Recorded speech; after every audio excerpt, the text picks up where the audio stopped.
remember that in January 1st, I did one thing, and that was apply for the 10 best companies I want to work at.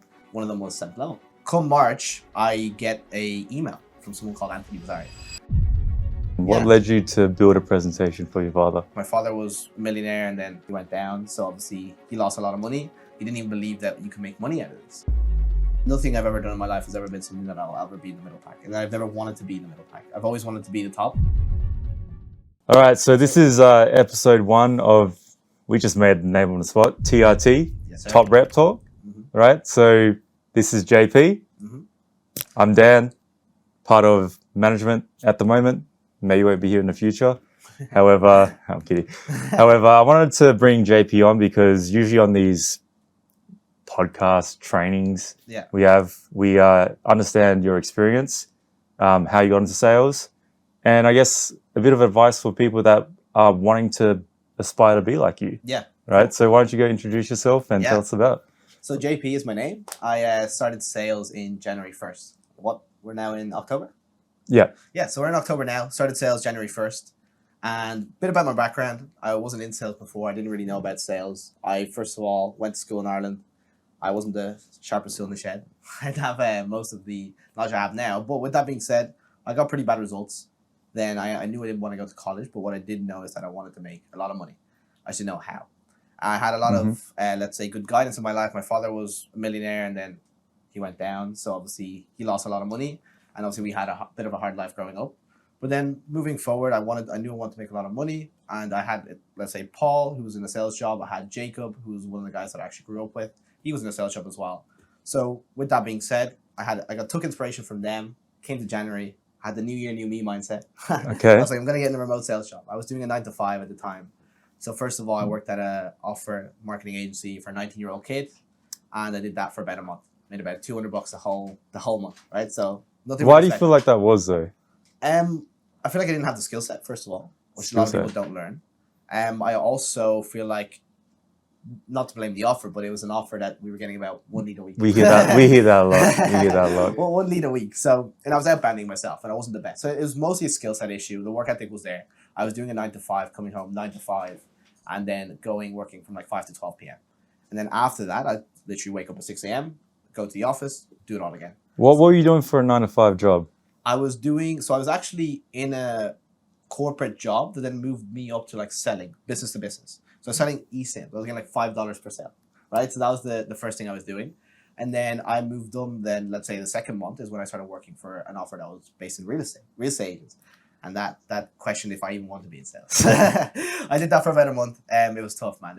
I got absolutely slapped around by real estate agents. A lot of people didn't know what they were coming into the offer. And I obviously just didn't have the skill set for it, which is one thing. And that month goes by. I made about $1,000 in commissions. Got one big deal that was like $12,000. That was the only thing that I ever closed for that deal. And then I remember that in January 1st, I did one thing, and that was apply for the 10 best companies I want to work at. And one of them was 7th level. So come March, I get a email from someone called Anthony Bazzari, as you guys may know him. And I see like Anthony Bazzari, 7th level, JP Egan interview. I click, I'm like, yeah, let's do it. I'll go for the interview. And then I went in, and me and Anthony had a very good conversation about where I was, where I need to be, why I was joining 7th, why I felt like it was a platform for me to succeed. And it was truly new to me. But then I went all in. I went into 7th. I met you. I had a conversation with you beforehand.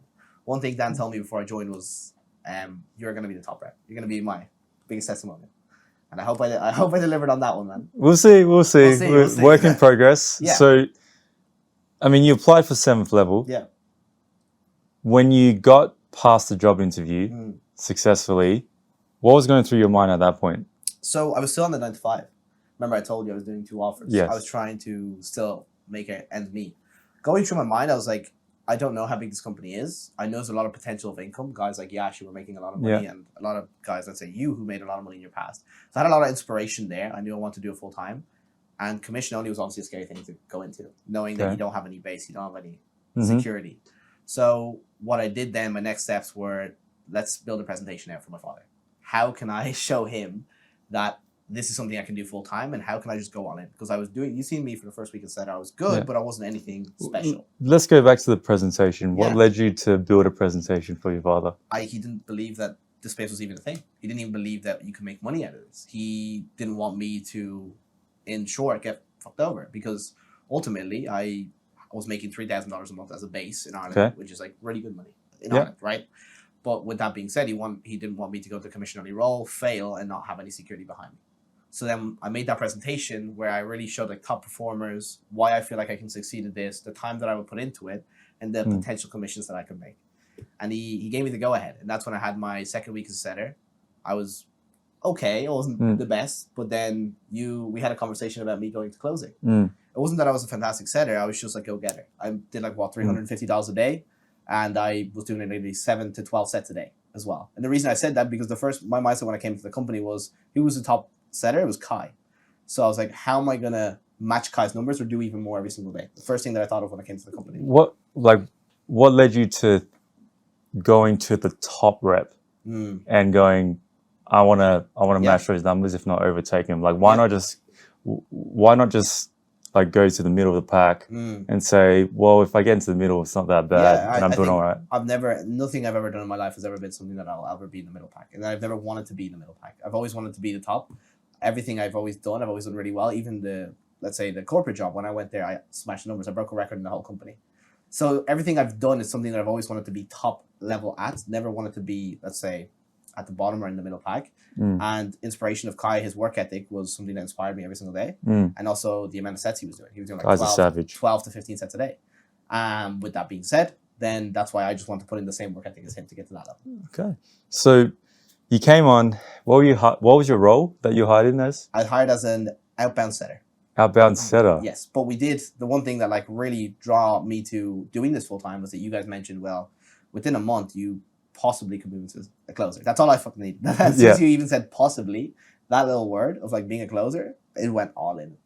So you came in, you had the title and you were labeled outbound setter. Yeah. Then we had a conversation. Yeah. What did we have a conversation about? Yeah, it was mostly about like me not wanting to be an outbound setter. I think the title, I hated that title. I hated being known as an outbound setter. Hate that even being in my name. And for me, I've always wanted to be a closer, and I always wanted to be a top closer. Now, Dan said one thing to me, is like, I understand where you're coming from. I'm never going to hold back a lion, which is what you said. Yeah. I'm never going to hold someone from their potential, what they can do, but you also have to prove yourself, which is completely fair enough, I think. And came to it then. Within a week, he let me start closing. He let me start setting my own call for myself. He said, hey, you can say 3 calls for yourself, 7 calls for the inbound rotator. And within my first 5 calls, I closed every single one. 100%. So what if there was someone that said, no, you're an outbound setter till I tell you that you can progress? Like, how would that might have changed your trajectory to success today? I probably wouldn't be here today. Really? I don't think so. I don't think I would have been in 70th today. I think I hated that role so much. It's not that I was afraid of the effort of like the actual work ethic. I wasn't afraid of any of that, but I was just, it's not something I wanted to do, and I've always wanted to be a closer. So I think it would have really demotivated me. Okay. So what would your advice be for people that just come into like a company like 7th Level, have huge aspirations, want to make the income that you made? What would you say to them right now, knowing that maybe they're just coming from like a really junior role? Yeah, agree. So when you're coming into 7th, you have to know one thing. That's the standards that they need from you as a company and the work ethic. Like when you have coaches like Dan, Casper, and everyone in your corner, like the skill set will be worked on. That's one thing. You know, I didn't have a great skill set when I came in. I had conviction and certainty, which was taught through me, through coaches like Dan. So with that being said, the skill set will be something that we can work on, but the one thing we can't work on is work ethic and wanting to be the best and aspirations of that. So for me, it was always looking at the top guy and making sure that I was either matching his numbers or doing better than his numbers every single day. No matter what. Well, the biggest thing that I took away from JP when he first came on was that you could just see it in his eyes and the way that he talks. And that's all I needed to believe in him. Yeah. Because all I ever wanted was for someone to do the same thing. Right? And I never got that in sales when I first started. Yeah. And that's part of me. That's probably on me for believing it as well. But when I saw that look in JP's eyes, I was like, I cannot let this man down. Yeah. Right?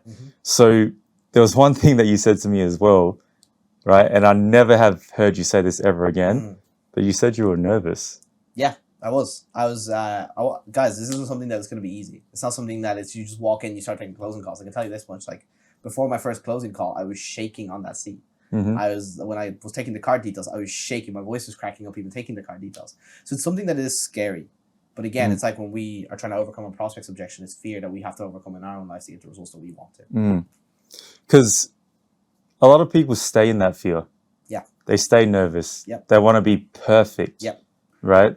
What was the advice that I gave you to help you overcome that you could share with other reps? Yeah, I think this is one thing that changed for me completely. Like I was a guy who wanted to go in and make sure that I had everything down, the script and all the words, and make sure that I had the right tonality before I went to the conversation, but forget about that. The great thing is Dan told me, he was like, man, just try and we'll give you feedback. And I don't care if you mess up, I don't care if you burn the lead, but then we can improve on it every single day. Yeah, because no matter what, you're going to get feedback anyway. Exactly. So you might as well go out there, get your data, Yeah. and from there, we'll make the tweaks. Yeah, it's like in the gym, right? It's like you're a fat person. You can't give yourself advice, right? So why not go to the gym and then get advice from the personal trainer on like what you did wrong and what you could be doing better? Well, that's what makes a great student. Yeah. Right? It's like you let your ego down and you allow yourself to be open to advice. Yeah. If in your mind you have a preconceived notion of not wanting to take advice, you're already lost. Yeah. Agreed. Because there's people that have done it before, and that's a reality check that people don't realize in sales. A lot of you guys may come from huge companies where you're doing huge numbers, but no matter what, when you're coming into 7th, this is a whole new game, whole new beast. And you have to take advice from guys like that who have done it in this company, have proved themselves, who will give you ultimately the advice that you need going forward so you can get the results. Guidance is the most important thing, I think. 100%. Having the right guidance in your team and having the right team around you will ultimately cause success. So let's talk about, because like we can see the mentality, right? You're a student, you put aside your fear. No one says you can't be fearful. You just put it aside for a second.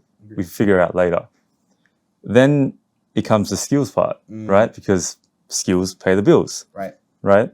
I mean, did you have skills coming to 7th level at a high level where you could make 50K per month? No, not at all. Okay. I had probably 2K among closer skills at that point. So that's the one thing. It was I knew I didn't have the skill set. I knew I had the conviction, the certainty, and I knew in objection handling I could push you to the absolute death. I had 4 answers in objection handling. It's yes, no, fuck off, or in the call. That was the 4 answers I could take in the objection handling. Yeah. So with that being said, that's my drive was one thing that helped me, but I didn't have the skill set. So what I had to do was work with that every single day, like I did. And I was in Ireland time zone at that point. You guys may be in different parts of the world. And no matter what it takes, go to that training, because I was there 2 till 3 a.m. to, let's say, 4 a.m. to 6 a.m. doing training with you every single day to make sure that I had the skill set down. Well, it's interesting because people have the same script, right? They have the same way to objection handle, right? But how come the words don't come out for them to get the same result in your mind, JP? Yeah, in my mind, it's always like, I think you have to understand the concepts of everything. What I mean by that is like, you're not, like when you're reading a script, it's not about the script. It's like, what am I actually looking for from this part of the conversation? Connecting. What do I need out of connecting? Situation. What do I need out of situation? One thing you said to me that you learned from Marco was like, he had doors on his script. That's all. And he just had to open the door, and he wouldn't shut the door until he got the answer he needed at that stage. So for people that are just like wanting to get better at tonality and also know what questions to ask, why is that a bit problematic when you first begin in 7th level? So I think for me, beginning at 7th level, there's so many questions you can ask. There's so many different ways that you can take a conversation. But if you understand what outcome you're trying to get out of the conversation, it makes everything so much more simpler. Because then you can actually have a conversation with the prospect, not just be looking at a script and trying to look for. Give us an example for those that are watching. Like, what's an example of like an outcome so that you know that you can successfully move past that stage? Yeah, agreed. So for example, when we ask the rationale question as closers, my outcome in my head that I'm looking for is I'm looking to get this guy to admit that what he's doing is not working, but also I'm trying to find out a purpose of why he even wants to do the training in the first place. And that's why. Okay. So what is the best advice that you've learned from being at 7th level that dramatically helped you get you to where you need to be? Like, what was that thing that propelled you? It could be outside 7th level as well. What you gave me in objection handling, I think a lot of people in objection handling make it so much more complicated than it actually is. It's not listen to what they say, listen to what they mean by what they say. What does that mean? So in terms, it's like when someone says, let's say, oh, I want to go look at, let's say, some YouTube videos and make sure this is the right program for me. Now, if we zoom out of that conversation, what is he really saying? It's fear, right? He's fearful. He wants to get a bit more certainty. So what I would ask you is be like, okay, so is it fair to say, Dan, it's a bit of a like uncertainty? Is that correct? Oh, cool. So then I start going through my fear objection handling. You see? because I've been able to identify the objection because I know it in my head. I didn't listen to what you said. I didn't start questioning you. Oh, what videos are you going to watch? What are you doing with the videos? How long do you need? No, I didn't do that. I just went straight into my objection handling for fear because I knew the objection. Because he understood the language that that prospect was speaking. Yeah. For example, if you say, I should go to the gym, a lot of reps, what they'll do is like, well, this person wants to go to the gym. Yeah. But the key word is should. And should means that they're procrastinating, right? Yeah. So really the meaning is that they're fearful of commitment. Yeah. Again, even you really have to look out for language patterns, something that you taught me very well. For example, when someone says, oh, everybody wants to get better. Well, I cut that off straight away at the start of the conversation. I'll be like, well, but I don't care about everybody. I care about you. Reason being is because they're procrastinating and giving responsibility to other people.